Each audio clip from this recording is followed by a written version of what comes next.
Martin headgear Soren Kierkegaard के बाद existentialism के आंदोलन के प्रमुख प्रणेताओं में से एक थे। उनकी famous book being, capital Being and Time, capital B लगाया उन्होंने बीइंग के लिए, और टाइम सबसे महत्वपूर्ण टेक्स्ट बुक्स में से एक है, जो कि आगे चलकर फिर आने वाले जो हमारे एग्जिस्टेंशलिस्ट हैं उनको प्रभावित करती है।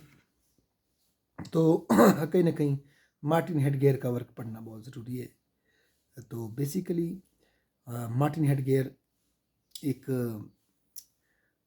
जेस्यूट, क्रिश्चियनिटी में एक जेस्यूट विचारधारा के प्रीचर थे ये अपने इनिशियल पीरियड में।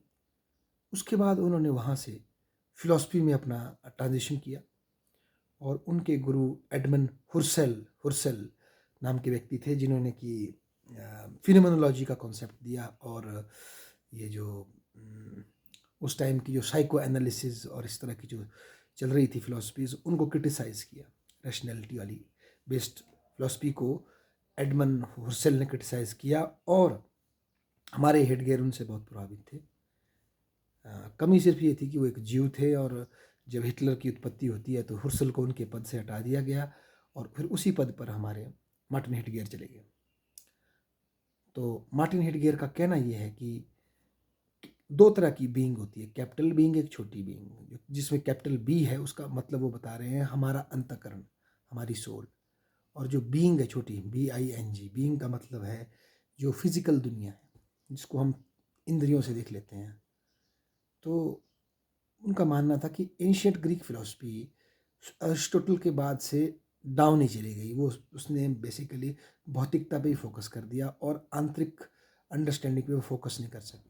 वो निश्चय की तरह ही जो प्री सोक्रेटिक थिंकर्स थे, परमेनिडीज जैसे एनेक्सिमेंडर, परमेनिडीज, उनका ज़्यादा सम्मान करते थे एज़ कम्पेयर टू सुकरात और प्लेटो और अरिस्टोटल का।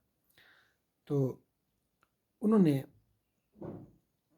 ये प्रयास किया कि भाई ये दिखाऊं कि भाई किस तरह से हमें जो है भीतर की अंडरस्टैंडिंग को पहले समझना है, उसके बाद हम दुनिया को समझ सकते हैं। तो बेसिकली कॉन्टिनेंटल जो फिलॉसफी है यूरोप की, जो इंग्लैंड को छोड़कर जो बाकी यूरोप है, वो बेसिकली अंदर के ज्ञान को ज़्यादा प्रायोरिटी देते हैं एज़ कम्पेयर टू बाहर का जो तोड़ कर देखने वाला जो हमारा साइंस पर आधारित ज्ञान है। तो वो ये बोलते हैं कि भाई मानव के अंदर जो कुछ मूल चीज़ें होती हैं, चाहे एंग्जाइटी हो, फियर हो, और सबसे बड़ा तो फियर ऑफ जो डेथ है ना, इन सब को टैकल करने के लिए मानव को पहले अपने भीतर झांक करके देखना पड़ेगा कि वो ट्रू बीइंग क्या है। और जब मानव अपने अंदर की ट्रू बीइंग को रियलाइज कर लेगा तो बाहर की जो बीइंग्स हैं उनको देखकर भी वो विचलित नहीं होगा। और सबसे बड़ी बात है, वो डेथ को भी हंसते हुए स्वीकार कर लेगा।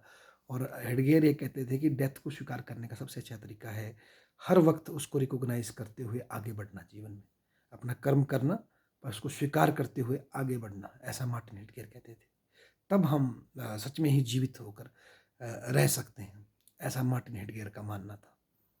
और देखा जाए तो इसमें स्पष्ट रूप से हमारे एग्जिस्टेंशलिज्म, जीवन की स्वीकृति के बीज स्पष्ट रूप से दिखाई देते हैं। कुछ लोग तो ये आरोप लगाते हैं कि बेसिकली उन्होंने क्रिश्चियनिटी की जो शिक्षा उनके माइंड में थी उसमें से क्राइस्ट को बाहर निकाल दिया, गॉड को बाहर निकाल दिया, और उसकी जगह बीइंग नाम का एक डीपर्सनलाइज, जो व्यक्ति तो नहीं है पर एक कॉन्सेप्ट है, उसको पेश कर दिया और एक नई तरह की रिलीजियस फिलॉसफी पेश कर दी मार्टिन हेडगेयर ने। कई लोग इसको इस तरह से भी देखते हैं।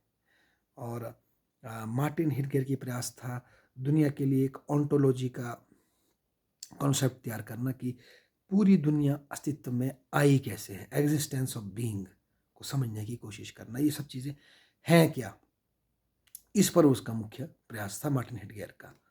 धन्यवाद।